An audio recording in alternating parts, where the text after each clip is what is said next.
Rasulullah said not to be foolish like him. Yes, that's very easy. Yes, that not to be a foolish like him. So anyhow, my dear respected brothers and sisters in Islam, देखो वल्क़लम वमा यस्तरून मा अंत बिनियामत रब्बिका मजनून, that is called dal ala al-jawab. That's the word. Dal ala al-jawab. That's a dalalat and a symbol of jawab or sign of jawab. And the jawab is that salhum atakuna ibaratul majanini kazalik.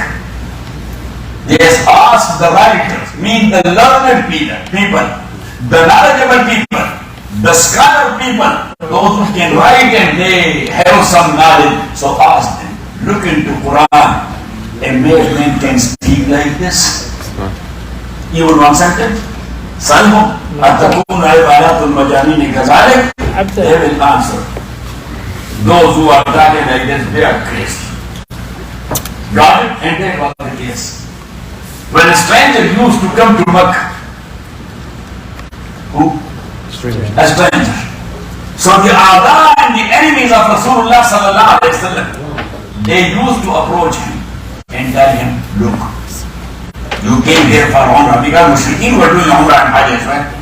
That you came for Umrah, or you came for Baytullah, but you heard about Muhammad sallallahu alaihi wasallam. He said, yes, of course. Look, don't listen to him. He is a magician. If you will listen to him, he will take you. Because it's not eggs and grapes. So if he will come across, don't listen to him. And he is a crazy man. Don't listen to him. He is a magician. Don't listen to him. And that's why, that was, yes, subhanAllah, free service for Islam. Yes, because if you will mean eagerly you are stopping someone not to listen to Mr. So-and-so, so we become eager. Let me listen to him, what he says. Why all these people then, when a big propaganda started, Islam and Muslim terrorism and terrorism and things like that, so you saw the masajid, yes, they were attacked by the non-Muslims and coming here, not attacked in a bad way. They were coming here to learn about Islam. How many people they accepted Islam after that? Yeah, so that is called कि आदू शर्रे बनेंगे जब के खैर माता रामाशत. Yeah, that may Allah do tawfiq to our enemy to let such a fire which can bring khair for Muslims and for Islam. So my dear respected brothers and sisters in Islam, Rasulullah sallallahu alaihi wasallam, Allah said, "Ma anta bi ni'mati rabbika majnun." So now when some stranger, he listened to the Prophet sallallahu alaihi wasallam. After listening to him, he approached the same guy who was talking him not to listen to him. He said, "You are talking that he is crazy. He is insane. He is psycho. The way he speaks, that goes to the heart. It touches the heart. It touches the heart. If he is crazy, how can he speak like this?" Yes, so as you know, enemy can make anything. Yes. So what they said, Mu'allamun Majnun. Yes. What they said? Mu'allamun Majnun. Yes, he is crazy, but he is actually educated sometimes. Yes, so educated guy, if he loses his brain, still he will be speaking something good. Yes, so they said, Mu'allamun Majnun. Yes, so he is educated Diwana. He is educated Majnun and educated Diwana and insane. So anyhow, we had one teacher. He was a mathematician. He was our mathematics teacher. He was very expert in maths. Yes, he was playing games with the maths. And then he was encircling the solution. This is the answer. He was very honest. Yes. And at that time you were feeling that Ustad he had some problems. Later on he lost his brain. So he was quiet and calm. Yes, sitting on the ground and making times like this. Sometimes he was solving a mathematical issue there on the ground. Yes, and whenever anyone was in trouble with a specific thing in maths, so they said they just go to Anwarsa. So we used to go to Anwarsa. We were sitting somewhere with the kids or whatever because he lost his brain. Yes, so we said, Ustadji, there is a question. He said, what is that? So we said like this, let me write. So on the ground, he was writing it. Yes, and then said, look. Yes, he was doing it. This is the solution. Otherwise, he was not knowing how to eat. He was not knowing even the har and the bar. In scorching heat, he was sitting there in sun. In freezing cold at night, that you inside the house, you were getting frozen, yeah, and shivering, and he was sitting there outside, yes, leaning to a wall, like, but as he was educated in that regard, so whenever we pose a question to him, so that cell of him get activated, and he started it. So here they said the same, there's no argument by no. Sometime he learned philosophy, he did PhD from Oxford. Yes, and that's why it's been good, but now he is Devani, now he is Badal, now he is Divana inna lillahi wa inna ilayhi raji'un. So Allah said, no.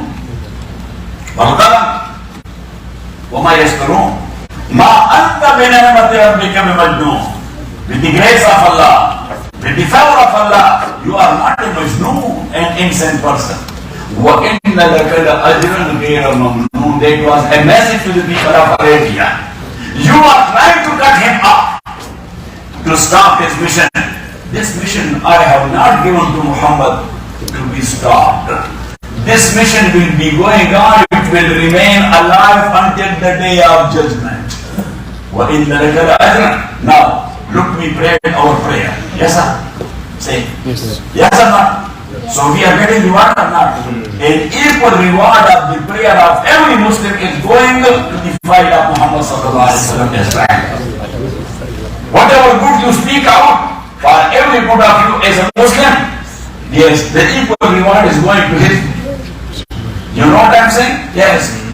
When anywhere the software is bent up, so the right thing goes to whom? Say, Bill Gates. Right, he goes to whom? Bill Gates. To Bill Gates. Yes, you know that. Yeah, right. So that is the same case. That we got introduced to Allah through whom? Rasulullah sallallahu alaihi wasallam. So whenever you are worshipping Allah, right, he goes to Muhammad sallallahu alaihi wasallam. Because he is the one who got us introduced to Allah subhanahu wa ta'ala. And if Allah subhanahu wa ta'ala says, وَإِنَّ لَكَ لَأَجْرًا غَيْرَ مَمْنُونٍ. Your reward is a constant and continuous reward. Billions of Muslims are practicing an equal reward of all Muslims is going to the fight of Rasulullah sallallahu alaihi wasallam. وَإِنَّ لَكَ لَأَجْرًا غَيْرَ مَمْنُونٍ. And then Allah says, وَإِنَّكَ لَعَلَى خُلُقٍ عَظِيمٍ. Now here are a few words.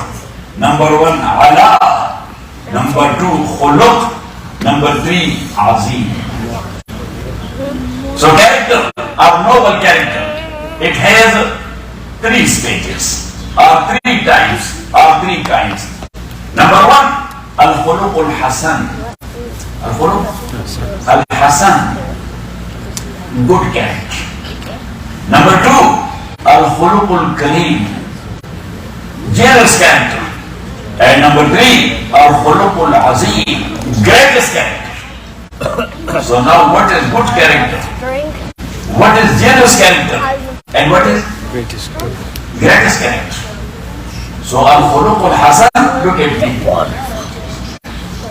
Let Allah forget and forbid. If somebody slaved for no reason, he slaved for no reason, and you slaved him on equal basis as a revenge, so that is the stage of al-khuluq al-hasan. We cannot say about you that you are bad akhlaq, you don't have character. So don't have character, that you mean that I should keep quiet to get beaten like an donkey. Allah subhanahu wa ta'ala says, وَجَزَاءُ سَيِّئَةٍ سَيِّئَةٌ مِثْلُهَا وَلَمَنْ صَبَرَ وَغَفَرَ إِنَّ ذَلِكَ مِنْ عَزْمِ الْأُمُورِ. Allah says, yes, patience is good, but if somebody is slaved for slave, so Allah says that is the quality of good people. That's what you cannot hunt him out of the category of good people. And then al-khuluq al-kareem. So al-khuluq al-kareem is A generous character is that you didn't slave for slave. You didn't slave for slave, but look at, you showed your attitude. Is that it? You showed your attitude. You were able to slay him, but you controlled yourself. You looked at him like, and you said, yes, and you left. So that is generous character. Got it? Now, Salihin, they have al-khuluq al-hasan. Anbiya, they have al-khuluq al-kareem. But they do only Muhammad who has al-khuluq al-azim. Sallallahu alayhi wa sallam. And what is al-khuluq al-azim? Look at me. Al-khuluq al-azim is that if you got slave, you didn't say, number one, you didn't share your attitude, but you sat there and you said, oh Allah subhanahu wa ta'ala, I just friend of mine. That's what Rasulullah sallallahu alayhi wa sallam used to say. When he went to Taif, and he was inviting people to want Allah, he went there to 3 elders of different tribes. The big one was Ali ibn Abdul Qulan. He was the chief of Taif. Ali ibn Abdul Qulan. And while he went there, the people of Makkah, they were giving him a tough time. Mentally tortured. But he had a support. And that support was by Abu Talib outside his house and by Khadija inside his house. And that was the year when Sayyidah Khadija passed away. And the very third day Abu Talib passed away. So both the supporters went or go away. Passed away. Now the situation was very tough for Rasulullah sallallahu alaihi wasallam. He was in deep grief. It was not in physical world. They were my consolers. They were my counselors. Consoler and counselors. They were my supporters. They were energizing me. They were encouraging me. Now they both are gone. What the people will do now? Got it? So Rasulullah sallallahu alaihi wasallam, he planned to go out of Makkah and to get settled somewhere else. Like if we came to America to get settled in America, but we came here for what? They say we came for dollars. Yes, nobody can say we came for something else. Yes, we came for dollars. Rasulullah sallallahu alaihi wasallam, he was going somewhere to get settled somewhere, and therefrom he can launch da'wat towards Allah subhanahu wa ta'ala. To make it, but still you are not too late. Otherwise you are living here that is not allowed in permissible Sharia. Rasulullah sallallahu alaihi wasallam said, "La yahillu li imri'in yu'minu billahi wal yawmil akhir yashkuru bayna zuhranil kuffar wal mushrikeen." That this is not allowed for a woman to live in a place where majority is non-Muslims and he living amongst them. He will be losing his culture. He will be losing his deen. He will be losing his aqidah. He will be losing his amal and akhlaq. So it is out there. Say, no. Yeah, but only with one permission. That somebody is staying here, that I am bound to convey the message of Muhammad sallallahu alaihi wasallam. Even though we didn't come here for message, we came for us. Yeah, I am exception. But still, I didn't come for that. Yes, my wife was American. So that was a problem. Yes, I didn't come for that. Yes, but I can be that of my wife. So anyhow, my dear respected brothers and sisters in Islam, still you are not too late. But from today, you have to correct your intention and to make it. Therefore, Allah will be staying here to serve your cause and the cause of Muhammad sallallahu alaihi wasallam. Then you will get rid of the sin, otherwise you will be committing sin constantly and continually. Yes, sitting here, just make the intention that we are here in America to convey the message of Muhammad sallallahu alaihi wasallam. My dear respected brothers and sisters in Islam. So anyhow, وَإِنَّكَ لَعَلَى خُلُقٍ عَظِيمٍ. Ali ibn Abdul Qulan, he said to him, I cannot do it. He asked him, if you can shelter me and give me some place, I want to get settled here to convey the message here from. People will be coming, I will be carrying them towards Allah. He said we cannot do it because we are going for Hajj and Umrah. So we cannot counter the Quraysh. They will attack us. Then he went to another chief. All three, they said we cannot do it because of the enmity of Quraysh. They will cause us trouble. You shelter terrorists. You shelter what? Terrorists is our wanted guy. So that's why we cannot do it. And not only that, they were afraid of. Sometimes a terrorist don't take it like this, that I am calling Rasulullah a terrorist. But that is the term and daily use for the last 20 years almost. So that's why to make you understand easily, that is like this. Got it?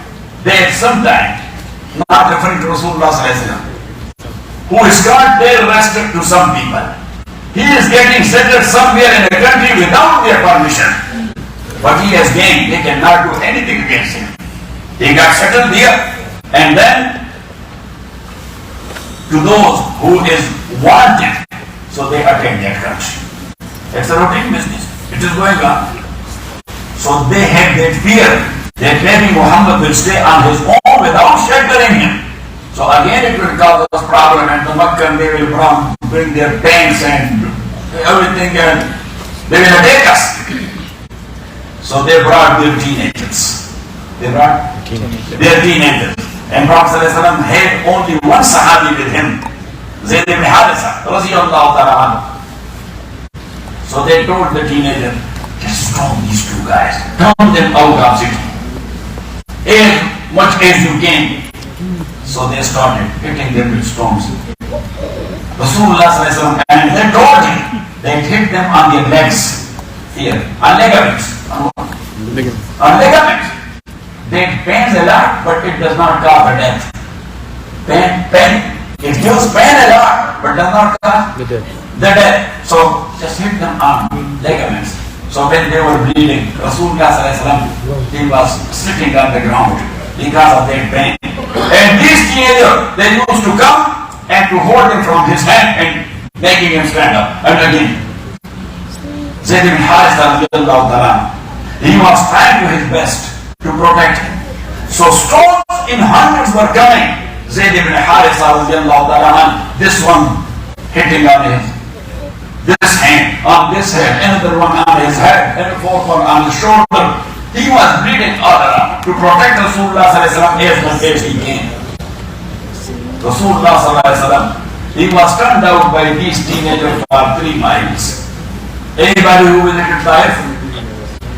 No one? You went there? Okay. So, if you will go now, because in BS, he is reviving all historical places. Yes? For tourism purposes. So you can go to Taif, you can take a car and you can go to Taif. So there, the car driver, they are guide as well. So he will be telling you everything that this is the place where Rasulullah he came out and he stayed here for a few days and nights. That was the garden of 2 sons of Utbah. Rasulullah came there. He said to Zayd ibn Haritha, he said, Ya Rasulullah. He said, we will stay here for a few days and nights. Yes, let our injuries get okay. Then we will go back to Makkah. He said to Makkah, Rasulullah, we left Makkah, that we are not staying anymore here. He said, if people are not allowing us to stay anywhere else, so what we will do? If somebody is deported here from, so what he will do? Going back to home, where from he came. So he said that he will go to Makkah. They stayed there. When Rasulullah he was in big pain. He said, Allahumma, ila man takiluni. Oh Allah, to whom you are handing me over? To these people who did this to me? And right after that he said, Allahumma in kunta anni radin fala ubali. If you are happy with this situation and form and condition of mine, then I don't care.